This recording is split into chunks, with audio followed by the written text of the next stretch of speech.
bond you with those big offensive linemen because then you get to celebrate with the big fellas. Bailey now to kick it away after the touchdown. That's fielded in the end zone. So here are the Patriots now. They get ready for their first possession of half number 2. They're down in this game. A chance for the offense, though, to put something on the board, get some momentum here in half 2. Try and get things kick-started for them. And you know at the half, they discussed how they were going to get that done. This is where scripting comes into play a lot of the time. How many plays do you script coming out of the second? Most of the time in the first half, you're scripting 12 to 16. I think in the second half, you're really scripting more like 8 to 10. Kind of a starter or an opener, whatever terminology they use. Just something to get you off to a quick start. Offensive linemen love creating space for their guys carrying the ball. But when that guy also breaks tackles and creates extra yardage, they almost feel like he's one of them, and they really embrace him. Second down and just one.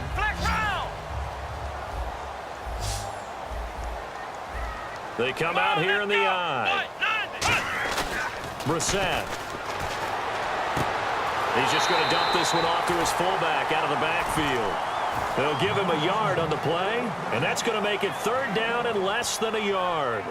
I wouldn't be surprised to see the next step in utilizing this position is to actually utilize more of a scat back in this spot, because we saw the catch there, right? He made it, but he's a bigger, stronger guy, maybe not quite as elusive as maybe someone else you would put there. Yeah, didn't get the big yardage there you might out of a smaller back. And he picks up the first before he's taken down at the 29. I always appreciate runners who understand situations. That was just 3rd and inches. No reason to dance around in the backfield and try and break off a bigger play. Just go pick up the first down, and that's exactly what he did.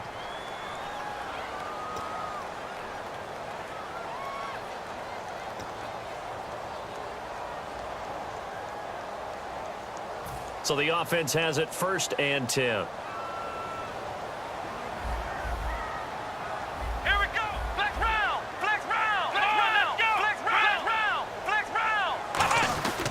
They'll run again with Blunt. And he'll get this one up to about the 39 here. That one good for 10 yards. And that'll make it 2nd and a foot or so. That was a good, strong run there. And while it won't pick up a first down, it was definitely something needed by that offense. A positive run. They got a good push by their guys up front. Maybe something they can build on as this game continues. Now Blunt. And to the 42-yard line here and brought down there. 3 yards there, good enough to keep the drive moving.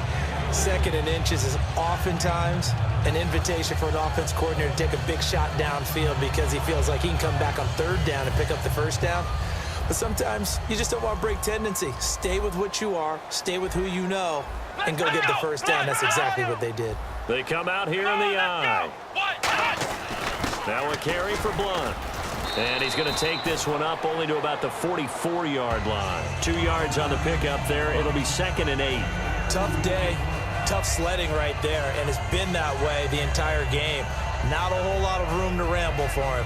Yeah, you're right. It's been that way all afternoon. Didn't get a whole lot better there. So the offense looking at a 2nd and 8.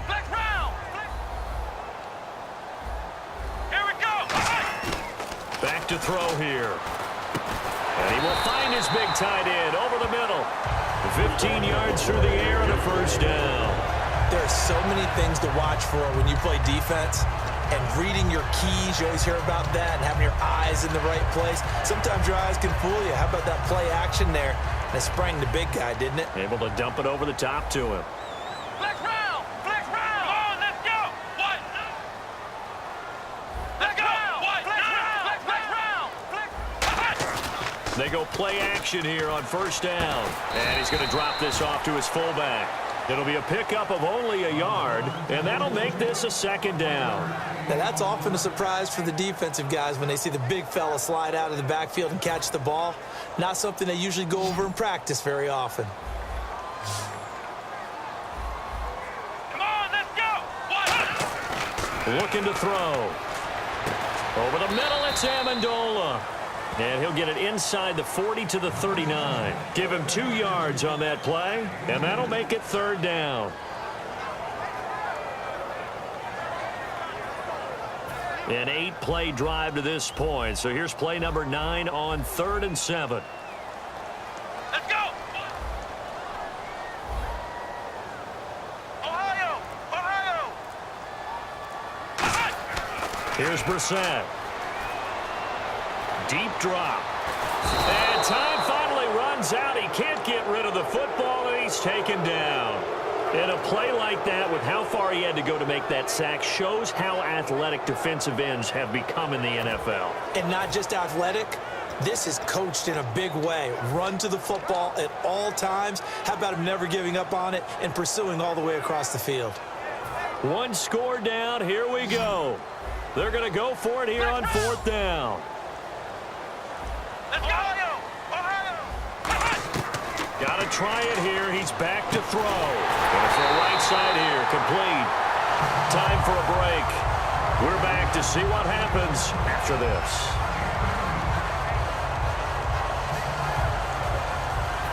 Long drive. The defense just cannot seem to catch a break and get off the field. They'll run it now out of the gun. And he's going to take this one down. And now a timeout called by the Cowboys defense. Just a yard on the pickup there, and it'll bring up a 2nd and 9. Partner, we know today's NFL is really built around the guy throwing the football. But these short runs, they still pay dividends because they can take their toll on a defense, and they can add up as the game goes along. You control the clock, you control the ball, and that way you often control the game. And now the Cowboys are going to call another timeout. It's a gain of 6, moves them to a manageable 3rd and 2 situation. Frustrating for a defense, energizing for an offense. Finding a way to create that type of yardage in your running game, that'll make the guys carrying the ball very, very happy. 3rd down now following the run. Here we go! And they'll let their fullback try and push the pile. And he gets the 1st down yardage before he's brought down just outside the 10 at the 11. Football's such a game of tendencies, down and distance, and on 3rd and inches, 3rd and 1, you think, yeah, the fullback's probably going to get the ball, but when you get to 3rd and 2, most of the time that's either the running back or a pass play. So that's a nice tendency breaker by the offensive team there, handed to their big guy to pick up a 1st down. Let's go! 190! 190!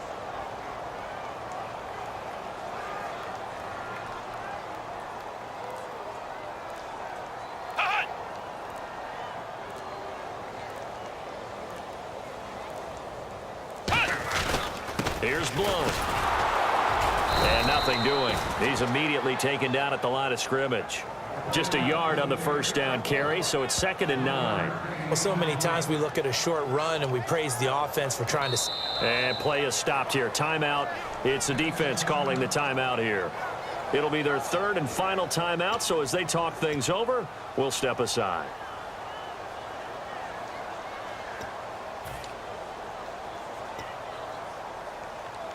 And a really long drive here, and it goes on and on.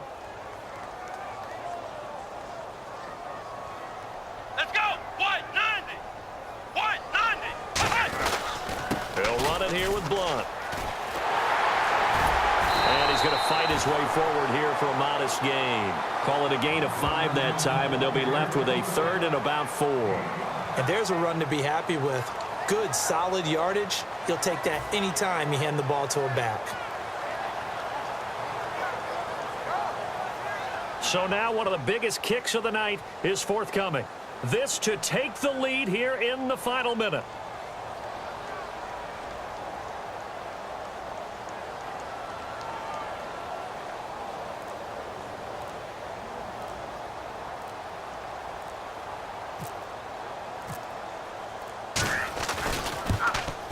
Oh, that's offline. He hooked it.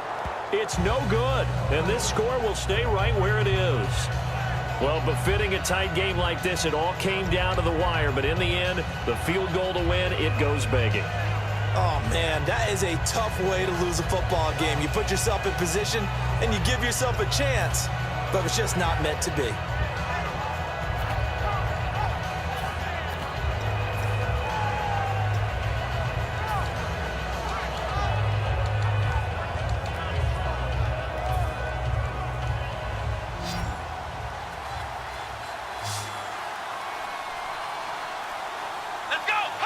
Defense still with 3 timeouts. We'll see if they want to use them here as the kneel down comes. Now we're going to get a timeout here called by the Patriots. And as the two teams talk it over on their respective sidelines, we take a break.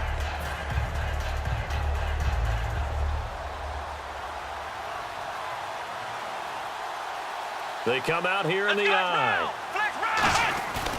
They'll try and run some clock now with Elliott. Oh, he's got a little daylight. He's at the 50. He's at the 30.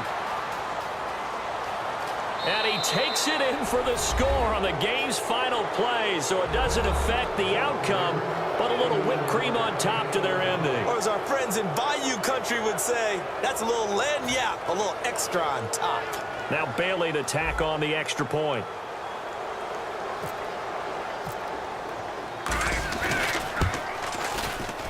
And with that, the lead is up to 8. I'll tell you what, partner, you learn a lot in every game. But when you win a close one, maybe you get to determine a little bit more about the guts of your team if you're the head coach. It gives you much more than a snapshot now, doesn't it? You get to see the full picture of who your team is, and especially individuals, and how they handle pressure situations. And then moving forward, you have the confidence that late in a close game, hey, we've been here before. We've done this. We've won this game. There's a comfort zone that exists now. So instead of them pressing in those situations, now there's an air of confidence and calm, and then you just watch them go out and execute.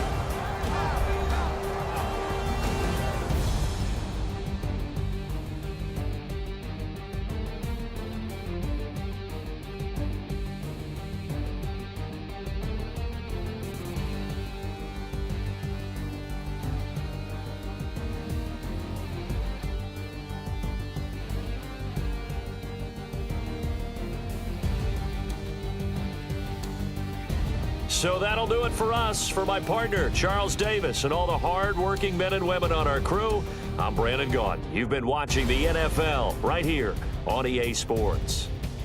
And with that, we say so long from Foxborough.